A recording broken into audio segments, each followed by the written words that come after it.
once you start seeing a couple of those hit and you're like, oh man, we're still getting traffic every single month off that article we wrote 4 years ago.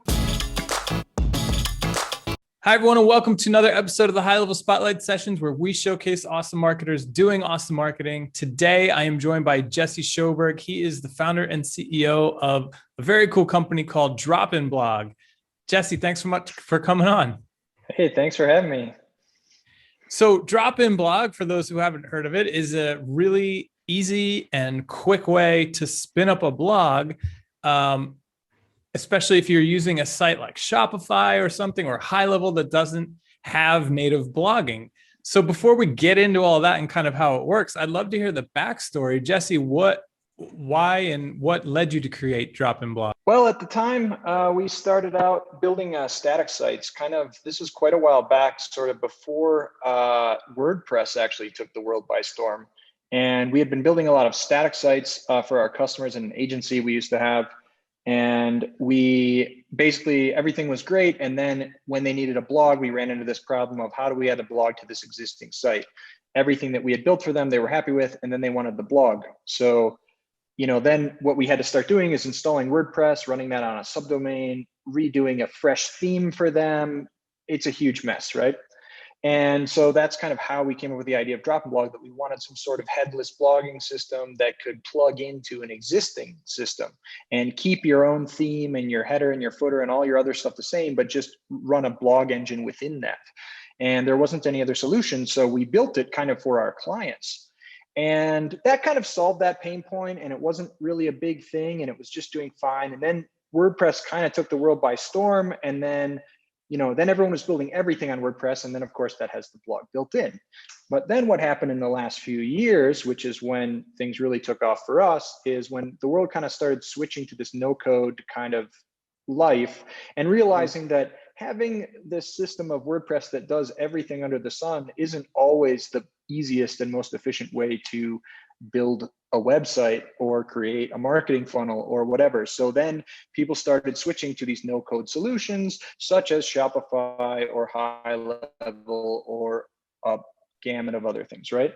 And so at that point is when we realized that DropInBlog is actually the perfect fit for all of those builders, which is kind of solving the same pain point that it was with us on the static sites. But now it's kind of a much broader spectrum, but it's the same story as before.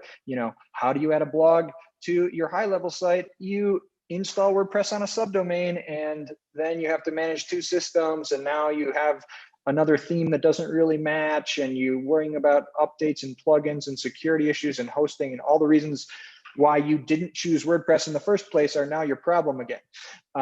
And so DropInBlog solves that problem, where we drop the blog right into your existing platform. You just whip up a page within HighLevel and you drop a little bit of code in, and you're off to the races very quickly. So that was kind of how it started. And then it was kind of hanging out in the middle when WordPress took over. And then in the last couple of years, we really kind of found our home. So I think we were a little early when we came up with the idea, and we had been running a couple of different side projects, and then the timing finally kind of hit, and then we pushed it all in on DropInBlog. I was going to say, so it sounds like, were you an agency building websites and you built this as something that, filled a need, and then after the sort of rise and, I don't want to say fall of WordPress because they're still monsters, is that when you went doubled down on it?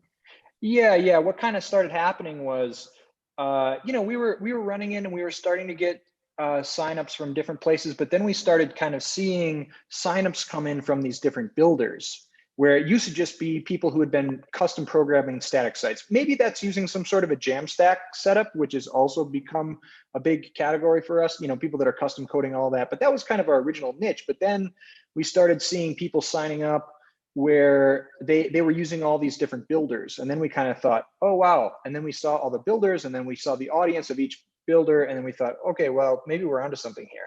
And so then we started kind of pushing on these integrations and making sure that we really worked really well with all of these systems. And that's where we started leaning into that. And it was around early 2019 where we kind of started seeing the potential, the big potential, right? And then that's when we actually sold our other projects, started shutting down the agency and pushed everything all in on DropInBlog. Oh, very cool. So I'm sure a bunch of people are wondering, as I was, especially if you've worked on websites or had, run SEO projects in the past. The first time I heard about DropInBlog, I was like, oh, that's super cool. And then I was like, wait a minute, because you solve the issue creatively, right? You drop in a piece of JavaScript on a page, and then it sort of takes over from there, and you can build out, blogs and categories and all that stuff. But it all happens on that sort of page, and all the different blogs are rendered via parameters in the URL, right? Which is really Correct. interesting and creative how it works. But my first reaction was like, wait a minute, but whoa, what about SEO? And I think that's right. I'm sure a bunch of people are wondering that at this point. So talk to me about that. Did you guys do research into this? Were there studies done? Because, we've talked about, Google now indexes all of that, but was there a time when they didn't? Sure. Yeah, this is definitely a very valid question. So, the default integration with the JavaScript, it does make the post URLs as parameters. We do have that as tight as possible, so they're as clean as they can be. It's just P equals and then your slug. So you still get your slug in the URL. So your keyword is still in the URL, just like if it was all the way clean.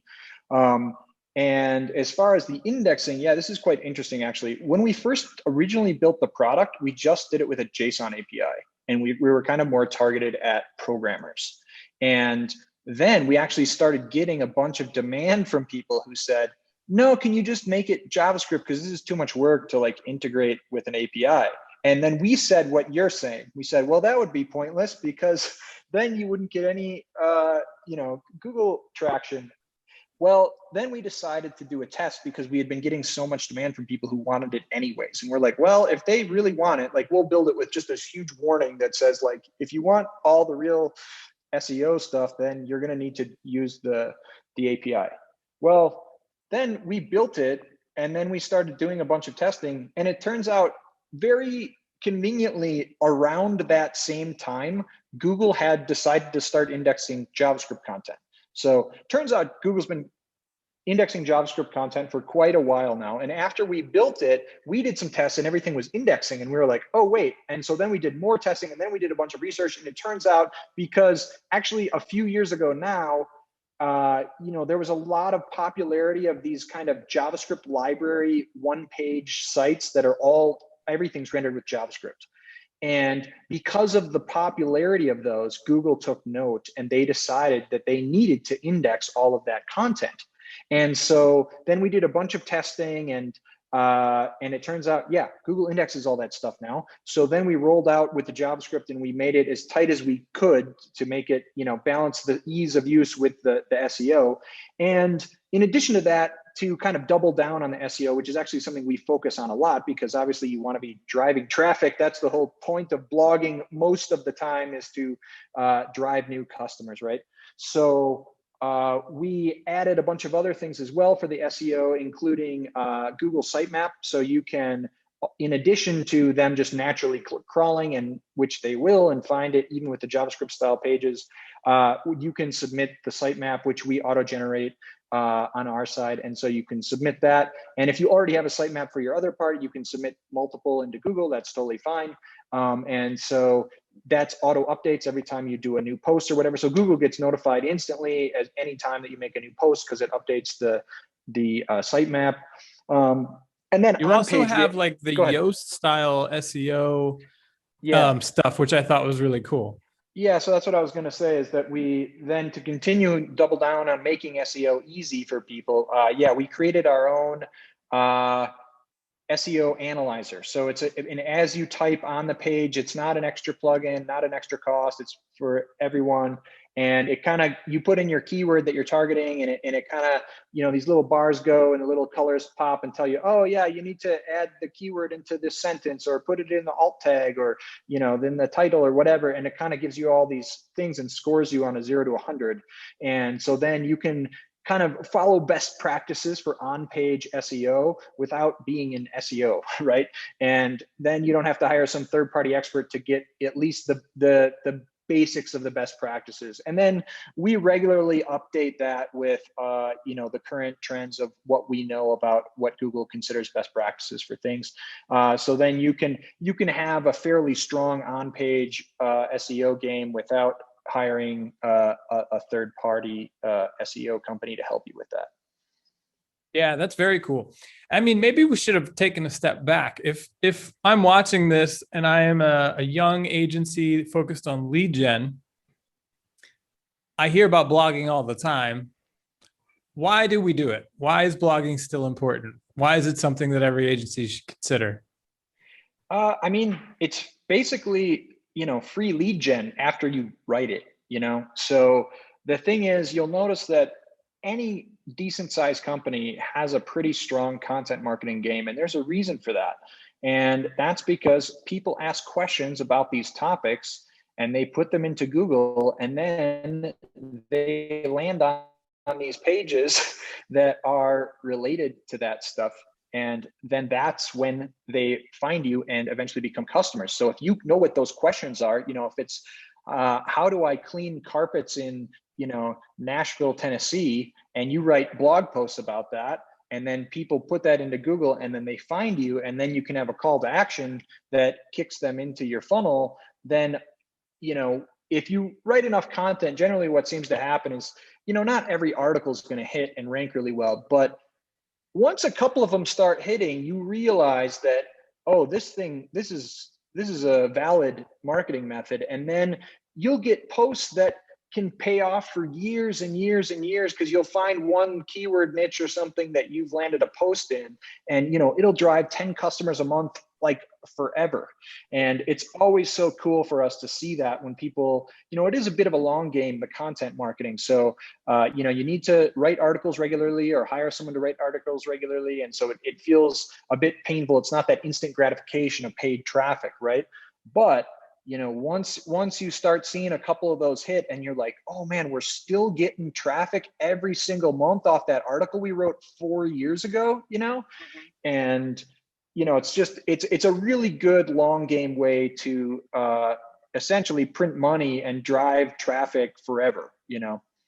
Yeah, that's it. You nailed it on the head. But it's also, I like to think of it as, there are all these ancillary terms and things that are relevant to a business, but it wouldn't make sense to stick them all on the homepage of the website, right? And so the blog becomes the natural place to expound upon all of these fringe things related to the business. And like you said, when someone searches a fringe topic, or what we would say a long tail keyword, they're going to find the blog post. The blog leads them back to the product or the service, and it becomes this big net. And so it can be very effective. And I think you summed it up very well when you said that when you do get a blog article that does rank, it hits a sweet spot somewhere, it produces leads for years and years, which is just really the holy grail, right? So Jesse, if people have been looking for a solution like this, what's the URL? Just head over to dropinblog.com. That's right. And you can just sign up there. And also, for high-level customers, we have an easy integration guide. So you can find that on our website in our support docs, or on your guys' support docs. I think you guys link out there as well. So very easy to find, very easy to integrate. And you also mentioned a little surprise, right? When someone signs up. Yeah. We have a little offer going on right now. Once you sign up, there'll be a one-time pop-up. So you got to be careful and make sure you catch it, because it's definitely a one-timer. That's a pretty good offer right now. So check that out and get in on that deal. And we've been seeing a lot of high-level customers have a lot of success with our product integration. So it's been pretty exciting to see. Well, that's awesome. Well, kudos to you and your team. I think it's a really cool product. I love the way it works. It's really lightweight. And we probably should have pointed out, it's fully customizable, right? Visually. Oh yeah. So we've got a couple of templates that, look beautiful out of the box, and they kind of automatically inherit your look and feel. So they kind of pull in your fonts and your colors and that kind of stuff. But for anyone who knows anything about CSS, we've got classes and IDs on literally every single element. So you can easily override kind of what we have in there out of the box and bend it to your will. And if you just don't know a lot about CSS and you just need a couple, the headlines are a little too big for my liking or whatever, we have live chat on our website, which is available as much as we can have it available, and or email support as well. And we're happy to fix a couple little CSS tweaks for you as well. So if you've got a couple little changes you want to make, we'll do those for you. Or like I said, if you know about front end, or you got a front end person or whatever, you can bend it 100% to your will. We've got very clean HTML that you can do whatever you want with. That's awesome. Well, thanks again for coming by to talk about it, Jesse. Oh, I love it. The branded mug, the sign, that was beautiful. Thanks for having me, man. Thanks everybody for watching. We'll see you in the next one.